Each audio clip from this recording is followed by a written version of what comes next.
All right, so welcome back into the metaverse. Today we're going to be diving into Illuvium and a little bit deeper into their land sale, get a lot of the details from Illuvium themselves. And I think you guys are going to love this episode. My name is Paul Barron. Welcome back to Metaverse Insider. Joining me as usual, of course, is Mirko Dölger from Unix Gaming. But we have a special guest on, and that is Mr. Andrew Wall from Illuvium. Great to have you on the show, man. So glad to be here. Always love talking with you and about my favorite subject. Let's do it. I like it. Mirko and I get a chance to do this every week, and we break down a lot of the upcoming games, NFTs, all that good stuff. Mirko, where are you today? I'm always catching you in different parts of the world, it feels like. It's getting closer and closer to you, Paul. I'm just arrived to West Palm Beach, Miami. So yeah, pretty excited about meeting you, or also the permissionless event where I just connected with Andrew where we meet up. So yeah, pretty interesting. Very cool. Now you're at permissionless up there, and there's a lot of I think in general, NFTs have started to move into events so much more, even traditional events with permissionless. You've got Consensus coming up in Austin and a couple others that have really kind of focused in on really focusing on NFTs as a big channel of information and education, because I think a lot of people are trying to understand that from a gaming aspect, but also the use case of it. And one of the use cases, of course, is land. And Andrew, I want to jump right to the topic, and that, of course, is the Illuvium Land Sale. First of all, I know you guys have this happening up here in June 2nd. Tell me kind of the basis of what's happening on June 2nd. Absolutely. Yeah. So our land sale is going live on June 2nd. It's going to happen over the course of 3 days. And we're basically auctioning off tier 1, 2, 3, 4, and 5 land. There's a total of 100,000 plots of Illuvium land, 20,000 of which will be sold in this initial land sale. And to my knowledge, this is the only land that will be sold leading up to the launch of our main game. And our land is unique versus many other lands out there in the metaverse because we've built a full-blown mobile and desktop companion game where you can actually play your land and manage your land and build a virtual industrial complex on your land. Think town builder mobile game type of situation where you can then extract fuel and elements and scan for alluvial blueprints on your land, and that will generate NFTs for you. So think about Illuvium land as land that you can play as a video game, and it's an NFT that creates more NFTs. Yeah. And so it's got tons of unique functionality built in and unique utility built in that people will be able to immediately take advantage of versus fluffy land that you might be seeing out there that you could buy maybe with other projects that it's just an asset they're selling to try to raise money, for example. Illuvium land is built from the ground up with utility and as being the centerpiece of the Illuvium ecosystem. So we're really excited to sell that initial bit of land, of which is finite. Andrew, I was looking at some of the notes here. 5% of all in-game revenues are going to be going to landholders. That's a pretty significant amount, which could create a really good value set for owning parcels. When you look at that, and also the strategy of many various games that have kind of gone with land sales, and we won't mention names, but there's been a lot of different approaches of it. What other kind of things are you guys planning to kind of incorporate into the land from a utility aspect that would create monetary benefits for a landowner? Right. So not only is there the fuel, the elements, and the blueprints, which are going to generate value. So you could decide to use those yourself to accelerate in our main game. But you can also sell them on our Illuvidex for cash. That's one way to generate value, let's say monetary value. The next part is this land, Illuvium land, will be the land for all Illuvium games moving forward. So Illuvium is a AAA game studio, and this is not the only game we're ever going to make. We're planning on making tons of games in the future. This is just the initial main game that we're creating. So this land and the fuel generated from this land will have utility and be used in every game moving forward. So that's number 2. Number 3, Aaron, our let's call him our game director. Let's call him. He does a lot of things for us. He's talked publicly about how we're planning on adding additional functionality in the future to land the Illuvium Zero mobile and companion game, where we want it to be in the future more than just a town builder game. He's talked about how he would like it to be more like, let's say, of a Clash of Clans type of experience where there may be combat and other features and what have you from the land, Okay. where there's even deeper gameplay with your land in the future. So we don't plan on having this Illuvium 0 that you see today being the only version of the mobile game. We plan on building out land much, much further in the future. His ambitions for land are actually I don't even want to share them publicly because they're so preposterously ambitious. He's shared internally. It almost sounds unreal. But I will share the Clash of Clans style gameplay as a next step for land. We've also discussed other utility for land internally. One unique sort of function of land, let's say, that kind of gives you a sneak peek of unique stuff that land can do is like with our tier 5 land, for example. We'll have an arena built on the land, and that arena can be sponsored by any company or any organization you'd like, and we'll actually be hosting our esports events and tournaments on that land. And so if you get a sponsor from FTX or Immutable X or any other company on your land as a tier 5 land holder, you actually get the proceeds of that sponsorship as a tier 5 land holder. So this is just kind of you're showing an image on the screen of it right now, the big arena there in the middle. That is just a sneak preview, if you will, of some of the utility that land can provide in the future. So we have big plans for land. Its utility will expand as Illuvium Game Studios' suite of games expands, and we're going to continue to have ongoing development of our Illuvium 0 mobile game, which is going to make the gameplay deeper, and then add additional functionality to land when we look in the long term. So this is just the beginning for land, and this is just the first land sale. And so this is an ongoing development. I like it. Okay, so Mirko, I want to jump to you on this because you get a chance to work with a lot of various games, a lot of different strategies around land acquisition, accumulation, putting it in treasuries, both from a guild aspect, from a launchpad aspect, and then from Unix Gaming as a company.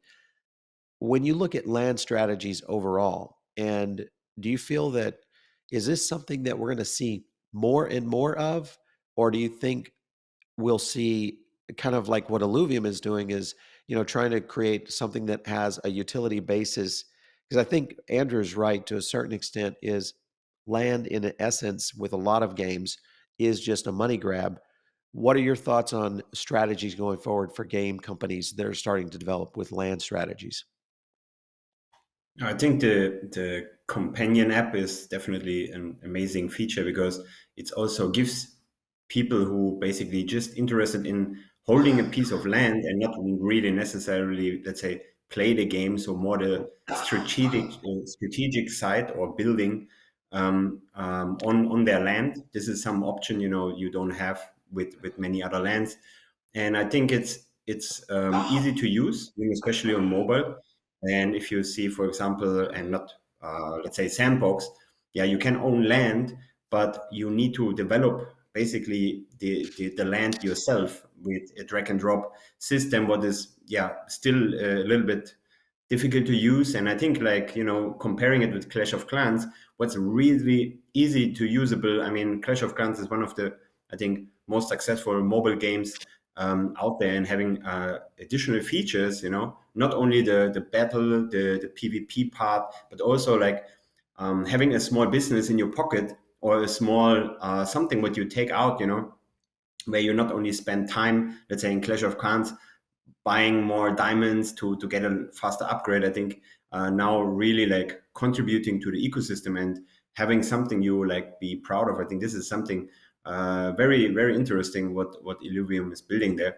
And as a guild part, I mean, it's like it's a good way, because not every player is also an investor. So we have this new type of people in the blockchain, in the metaverse. So there's a player who really just maybe don't interested in land or buying land, maybe even cannot afford the land or whatever. But so they're playing the game. But if you're interested, and this is something we see more often, because let's say everybody can relate to a land, instead of cryptocurrency. So land is definitely something everybody can have a relationship with, because land, I buy land, I build something on it. Land make you rent it out, you lease it, or whatever. So I think it's really interesting for a lot of adults as well, you know. So it's not only the player what you target, you have also another niche of audience, you know, with that type of utilization of the land. So it's pretty interesting, and yeah, we are very excited about the land sale, of course. Yeah, I'd like to add one thing to that on the utility conversation. Sorry if I'm skipping ahead, but Kieran, our co-founder, in terms of these sort of additional utility things with land we talked about a moment ago, you're right. Land is relatable. It's like, Paul remembers this too. You know, you were around on the early internet, the dot-com boom and bust. Email, it's like regular physical mail, but digital. And folders, they're like those physical folders you have in your hand, but on your computer. Land, it's like the land in real life, but in the metaverse. Got it? And we need to relate to something from previous technologies or previous experience and then put it into the new technology to relate to it. And so in that vein, Kieran tweeted out recently, just like land in real life or properties in real life, you can use things like Vrbo and Airbnb to earn income from your land, from your properties, and rent them out maybe when you're not using them, or if you're planning on acquiring additional land and you don't have time to use your properties in real life. Well, Illuvium has announced that we are planning on allowing people to lend out their land and split the profits with a third party. And so think of this as an Airbnb or a Vrbo or what have you for metaverse land. And so we will be releasing more details on how this system would work. You mentioned guilds a moment ago. Obviously, guilds will be incredibly interested in this feature, and this will allow folks, if they're interested, in buying land kind of like as an income property, if you will, investment, but they don't have time or they're not interested in playing the mobile game or companion game all day and clicking the buttons to collect fuel. They could lend that out to a guild or some organization that kind of acts as a property management company, if you will, in this scenario. So this ensures that that 5% yield that is coming from land, that more of that will be utilized, because we're not going to have just a bunch of ghost properties sitting around as NFTs in somebody's wallet, and the fuel will actually be getting extracted from the land. And so this adds more utility to the land, it adds more value to the land, and it allows different types of buyers to come in. If they don't have an insane amount of time to play some mobile game, maybe they're just not interested in town builder games, is another example. Personally, I don't like town builder games, I'll be honest. But my plan is to buy a bunch of land and let my wife play it for me. So, you know, there's going to be a bunch of different use cases, and the fact that we will let people lend out their land and split the profits with a third party adds this entire other layer to our land, where I feel like Illuvium land, the amount of utility around this, goes far beyond anything anyone has even announced or conceived of in this industry. And so these are just small examples, guys, each of these extra utilities I keep telling you about, to let you know that we're not just planning on, you know, one and doneing this and this is what land is forever. It's going to continue to develop, and we're constantly brainstorming new ways to add utility to things like land. Yeah, when I get a chance to talk to Kieran, both times he's been very forthcoming on kind of the innovations that you guys are doing at Illuvium. So I'm always at the edge of my seat when I see something rolling out, because I know there's going to be something exciting, but also something that I think starts to break the mold, which is the other aspect of, I think, blockchain and blockchain gaming in general, is we're getting a chance to pioneer, you know, whole new industries, and how we set the tone is going to be very important. So kudos to you guys. Now, just for our viewers and listeners, it's 20,000 plots out of 100,000, and 7 unique regions. Is that right? That's correct. And so for people that want to know about the regions, we're having an in-depth article that we're dropping on each of the regions, and we're planning on doing a full-blown live stream where we go through each of the regions. I plan on showing publicly our Illuvidex, where you can go, look through each of the regions on a map.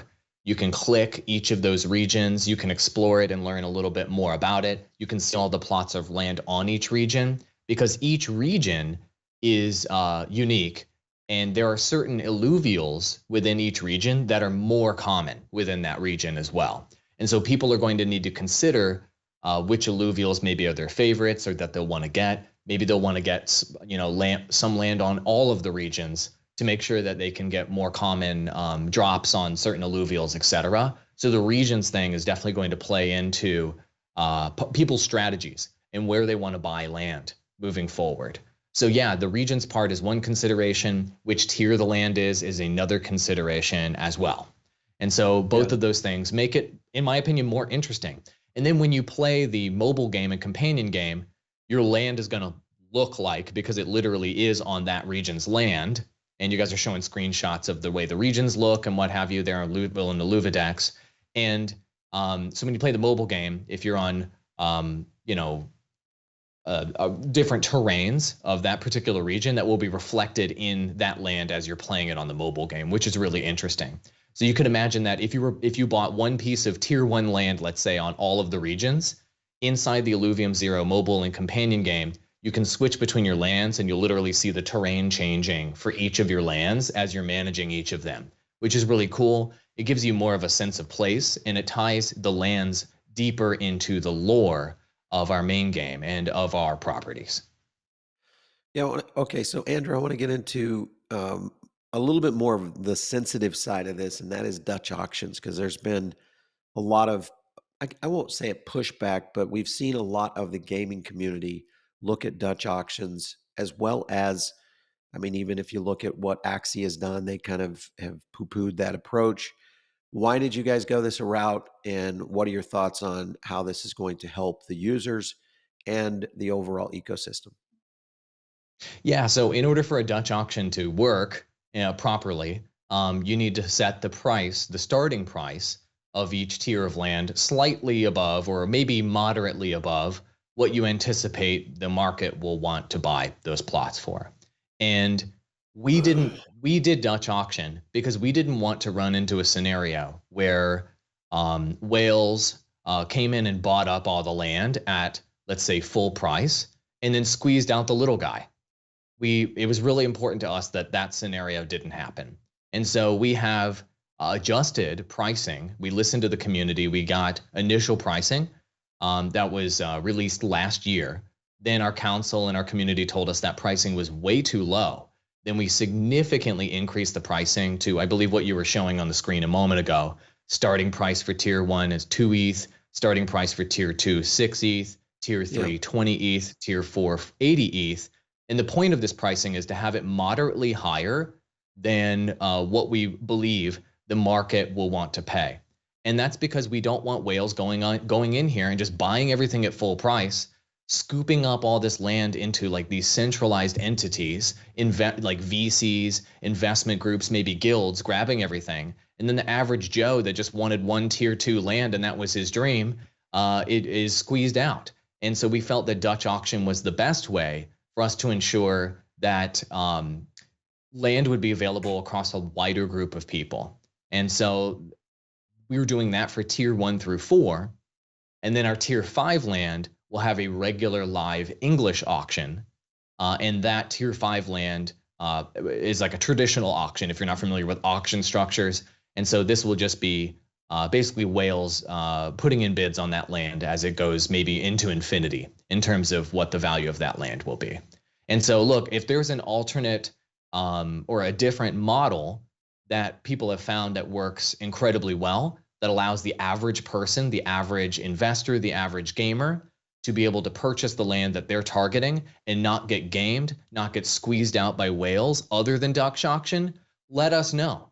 But we felt that this was the best and most simple and elegant way to make sure that that average person on our Discord server, that average person on our Telegram, that person that's been following us for the last year could actually get a piece of freaking land without being squeezed out by some firm that's got a 10 million bucks is nothing to them.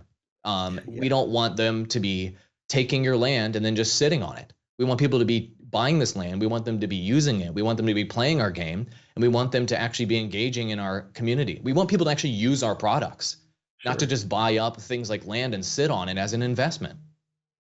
Well, I think the utility side, kind of points in the right direction for that. And so I would agree. I think the key there is going to be the success of this, obviously, going to be on the Ethereum blockchain.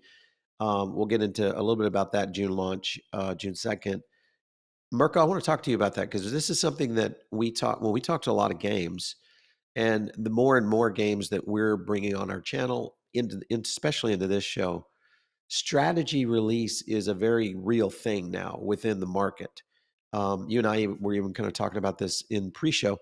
Do you think that games and projects should strategically release these kinds of things based on market conditions, or do you feel like you guys can go ahead and push out a project like what Illuvium has done on, June 2nd? We don't necessarily know if Ethereum or gas will be at that time, especially with these volatile times. What are your thoughts on strategically releases of NFTs and programs like this for gaming companies? I think the market is always important, for your release. Any release is an IDO, a land sale. It's a big thing, right, for any project. I think the way what Illuvium is doing here with the Dutch auction is going in the fair direction, So it's not a first come, first serve, or who have the larger wallet, who have the fastest bot. So this is something really very good approach. I mean, I can tell from our launch, basically, we use the balancer, so the price is basically adjusting to or the community pick up the price what they want to pay for the token. And I think here is also you will see then a bottom, or let's say, where the price will pick up, where people are happy to jump on, and what's fair. Yeah, I mean, so it can be, it's for the community again, like also avoiding what Andrew mentioned about the whales, because this is something, especially in gaming, you have so many VC funds that just buy up everything. As he mentioned, there's like funds with 100 million land portfolio. Yeah, okay, they jump on that, they purchase whatever, how many, and then they put it in their treasury, and sitting on that, waiting to make a flip or so on. This is not what we want, right, in the gaming industry. We want really utilization, and I think to build the utility, you have to use the land actively. That's very good, because otherwise it's just a deposit, and this is like not what we want. I like it. Okay, so let's get into in general, when you look at a strategy, Andrew, for an average user, a gamer, maybe someone that's been following Illuvium for quite some time, what is the best strategy for buying Illuvium land? What do you think? What to buy? When would you do it? Is there a game plan that you're kind of giving some cheat sheets out there? So not financial advice at all, whenever on anything I'm saying here. So I don't know your financial situation, viewer. What I can say is it's really important to have your plan before you go into the land sale.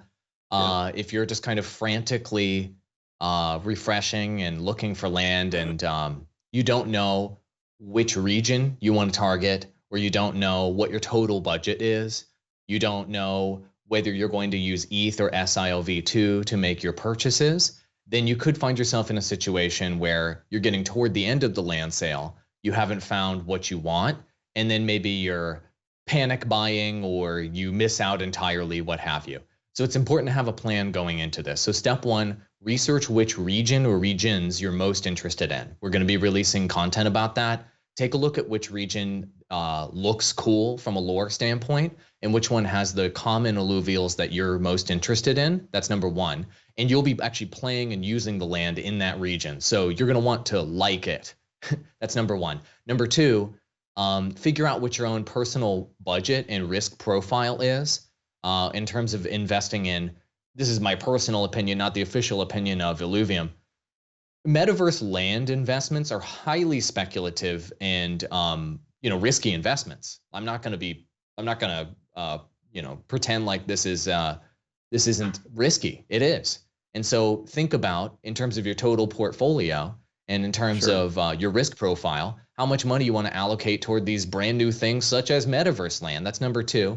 And then number three, you need to my knowledge, we will not be allowing people to purchase land using both ETH and sILV2 in a single transaction. So you will need to either have enough Choose. ETH or enough sILV2. You won't be able to combine those two together when making your purchase. So if you were planning on using both of those and that's your total bank, think about only having one of those with the preparation period. Personally, my strategy, I know what my total budget is. I know which regions I'm interested in, and I know what my plan is to actually utilize the land. That's the last component, which is I told you a moment ago, I'm going to give my land to my wife for her to play.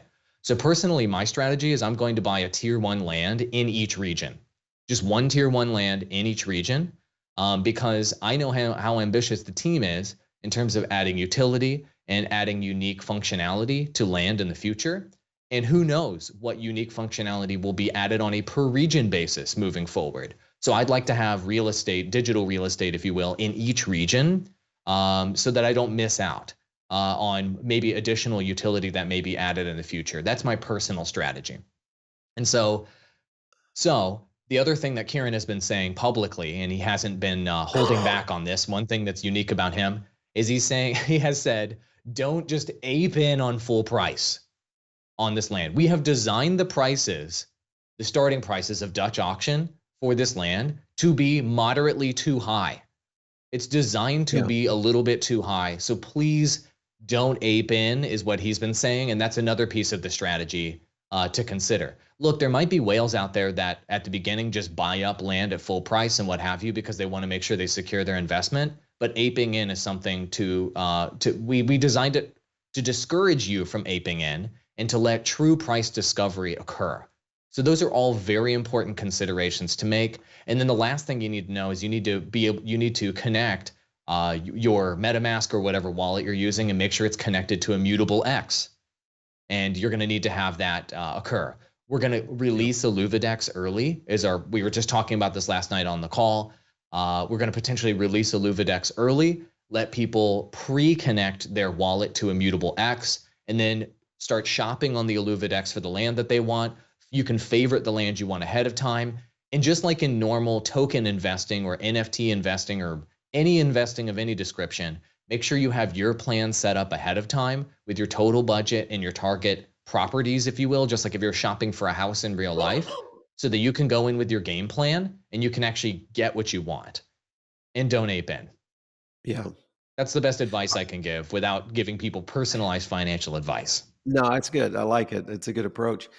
So is there going to be a way, I guess if you go with the sILV approach, you would be able to avoid gas fees. Is that really the only model here via IMX to avoid gas fees? I don't know. I don't know I don't know if you will be able to entirely avoid gas fees with that. So I can't confirm that. This will be interesting if the land sale, I mean, because this is going to have to be a situation that'll be a tightrope to kind of temper, the gas issue that we are starting to see, and we've already seen this occur in other projects, major projects.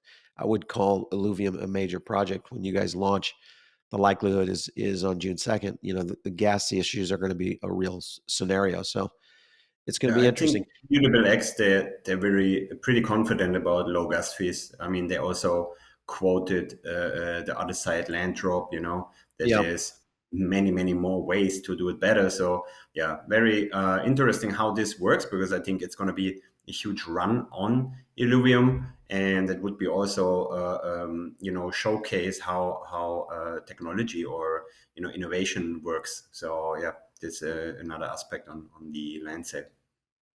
Obviously, the Immutable X partnership and integration is going to significantly reduce gas fees and what have you longer term. But I don't want to make any promises in terms of gas prices and or fees right now, because as you know, we are in a crazy bear market and what have you, and gas fees fluctuate wildly. So it'd be irresponsible for me to make any solid statements, even a couple weeks out, right, from the land sale. So that's why I'm not trying to be tentative or be weird about that. I just want to be careful in setting expectations. That's a part of the planning process, is for everyone to take a look at how gas fees are trending and to do your research on how you can optimize your own gas. And if you join the Illuvium Discord server, there are people that are creating spreadsheets, complex calculations with 20,000 IQ on how to optimize gas fees for things like land and what have you. And if you really want to get super hardcore about it and you're that concerned about gas, there is going to be additional community resources where their calculations will be far beyond anything I've done in terms of helping you minimize gas and ensure that you're going to be getting most of your money into the investment, because you obviously don't want to pay gas. Last question, a couple of questions here. When can we play Illuvium Zero? When will that happen? Very shortly after the land sale is the plan right now. The only hold up on that is that our art team is doing a complete revamp right now. I'm in the middle of getting the brand new assets right now. So for Illuvium Zero. So what do I mean? What I mean by that? The terrain, you're starting to see leaks. You pulled some of them up on the screen.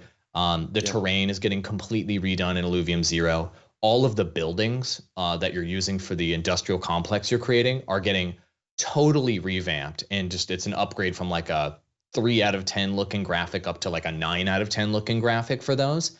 That is underway right now. So that would be the only minor delay, if you will. And then post land sale, everyone should be able to play Illuvium Zero, the game, whether you're doing it free to play or you actually have land.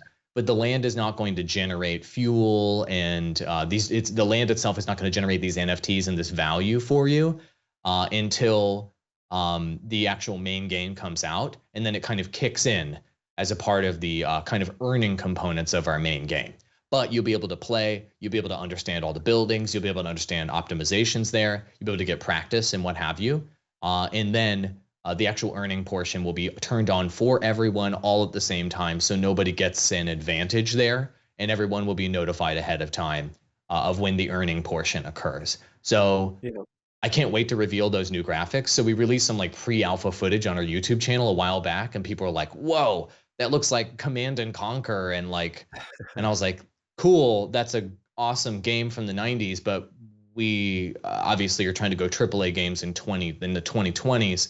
And so there's a complete graphical overhaul. Everyone knows Illuvium as the gaming brand that goes like to Alpha Centauri graphically and branding and aesthetic wise. And so we're trying to take our mobile game where all those buildings just have that bright neon colors and sort of fantasy sci-fi, almost near sci-fi cyberpunky look. Yeah, you guys are showing like the old footage here. All those graphics are being completely revamped. That's like a 2 or 3 out of 10 level graphics you're seeing on the screen. We're going up to 9. So Grant right now is working on that with our team, and you'll be able to see a sneak preview of those new upgraded graphics in our upcoming land tiers trailer that I'm producing, which is going to reveal for the first time each tier of land with these new badass looking buildings and new terrain. And so you'll be able to see that this isn't going to just be some low quality kind of cheap mobile game that you're connecting an NFT to. It needs to be a AAA mobile game experience from a branding standpoint. Well, listen, we expect a lot of stuff from Illuvium. I mean, we've had a chance to really watch you guys grow and kind of the evolution of the game itself, and gameplay and all that is really been a surprise to, I think, the overall gaming community, as in terms of quality. I want to jump on a question to Mirko on the NFT, because we've from an aspect of gaming strategies, now you've got a kind of a new player in the game, that being with Meta and Polygon partnering up and really kind of moving in, leaning into NFTs on Instagram.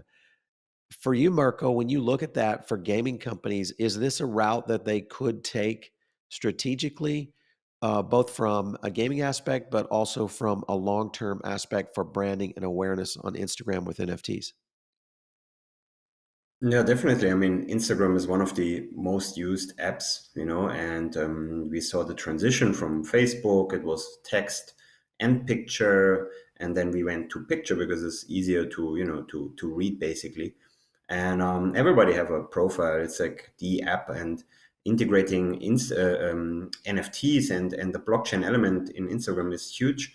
And I think we cannot yet look at all the businesses and strategies and what people will use Instagram for, because there's so many users. There will be so many innovations happen from the individuals, how to use these new technology, what is now provided to them.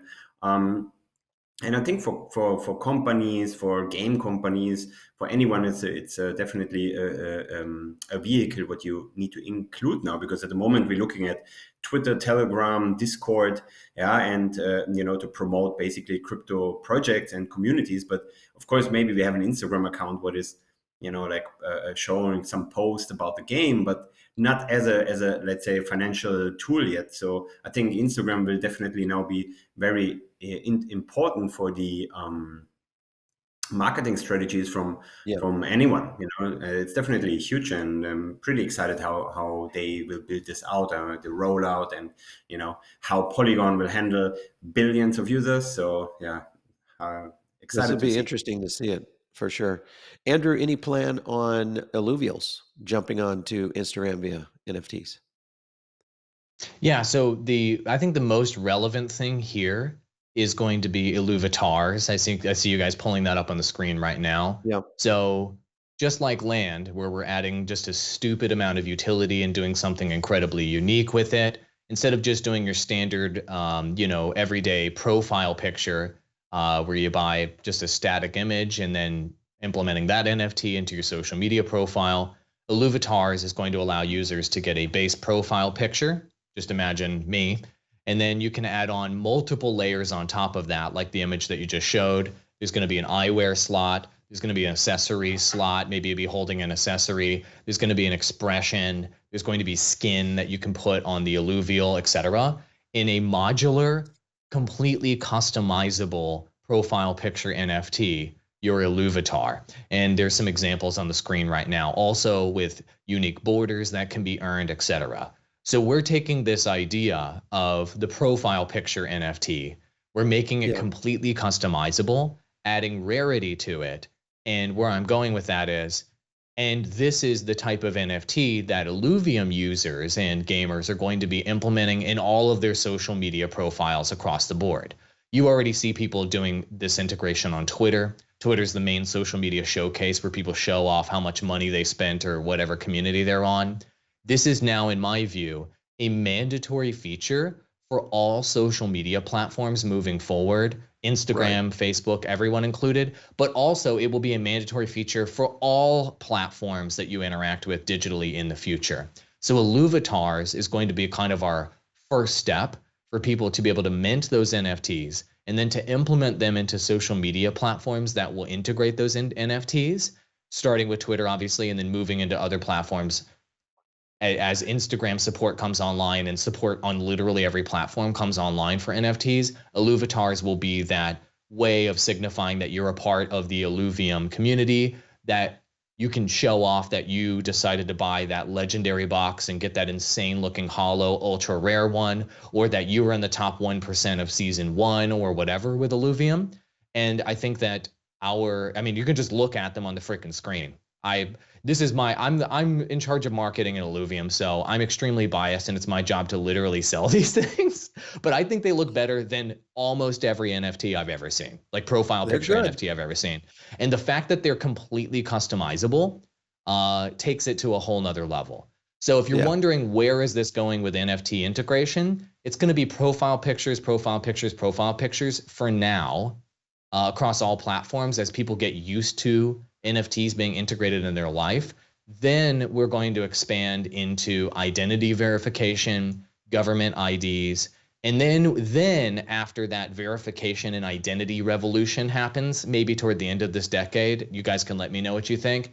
Then we're going to move into let's call it interoperability with NFTs, where if you have NFTs that you earned in a video game or on a financial platform or that have unique functionality, then you'll be able to integrate those NFTs into social platforms and use them for financial transactions or boosts or other functionality. But we are a ways out from that, in my opinion. Yeah. So profile pictures are going to be the way that NFTs get mainstreamed. And then once It's the everybody's first used to their step. profile picture being their identity, then they're going to be okay with their actual identity, their government identity, their official identity being an NFT as the next step. And then once that happens, the floodgates open on people being comfortable with NFTs being legit. So we need that social identity to government identity transition to happen. And then NFTs are the thing nobody talks about anymore. because it's just the back end technology on literally everything, like MP3s. Remember when MP3s came out? Everybody was talking about them. Mm. Now nobody talks about them because that's just how you play music. Yep. You listen to a song. You don't talk about the MP3. We'll get to that transition with NFT soon. And these social media platforms like Instagram are just playing catch up on this technology. They need to integrate this technology because Instagram and Facebook are no longer the innovators anymore. They just need to suck up and soak in the technology that's happening in the Web3 and blockchain world to stay relevant. And that's going to be their play. And they're hoping to come into this space, but there'll always be a laggard in the space. These Web2 players, these social players will always be a laggard because they're not creating and building the technology of the future. They're just absorbing it and trying to monetize it. And that Yep. means that Instagram, Facebook, Twitter, and all these social players are followers, whereas the folks actually building in the Web3 space are now leading them. And so it's interesting to see that shift happen. And NFTs are a great example of that, where they have to take what we've built in the Web3 world and put it in there as literal profile pictures on their platform, because they couldn't come up with an innovation on that. They had to rely on us in the Web3 world to innovate for their platform. It's interesting to see that power shift occur right now, and NFTs are going to be the big, I think, showcase element that everybody gets to see to understand how the tech has shifted. Yeah, and this is something we covered on the channel, at depth, is the evolution of where non-fungible will really take kind of the identification layers of what will be Web3, because, obviously that's one of the biggest knocks on Web2 is, and also one of the biggest benefits is the anonymity side of it. But there will be some elements that obviously blockchain and NFTs will change in terms of the course of where it's going. But I would agree with you, and Mirko and I've talked about this at depth too, is that the companies that are going to innovate in Web3 most likely will be birthed, and it's possible they're not even around today just yet, that are really going to be innovating, because we're at the very base level. We're not even on the ascension of the bell curve adoption rate yet. So to your point about the MP3 thing, I would agree. We're definitely moving in that direction. Hey, Andrew and Mirko, always great to have both of you guys on the show. Thank you so much for stopping in today. We really appreciate it. Yeah, it was a pleasure, Always a Paul. pleasure. Get better soon. Yeah, hope you feel better, Paul. Hope you feel better soon, I'm man. We getting need you better back in one that day. metaverse studio, man. You got the hottest studio in the whole industry, man. I need you back in there. I'm coming. I'm coming. I'm working my way back to you, babe. All right, let's go for it. If you guys are listening in over on the podcast right now, make sure and tune in here on the YouTube channel. This is the number one place where you're going to catch it all. I promise you, I'm back in studio soon. We got a lot of coverage, and man, do we have a lot of stuff planned in the coming months. A lot of stuff happening this summer. So make sure and stay tuned. You want to reach me, it's out on Twitter at Paul Barron. We'll catch you next time right here on Metaverse Insider.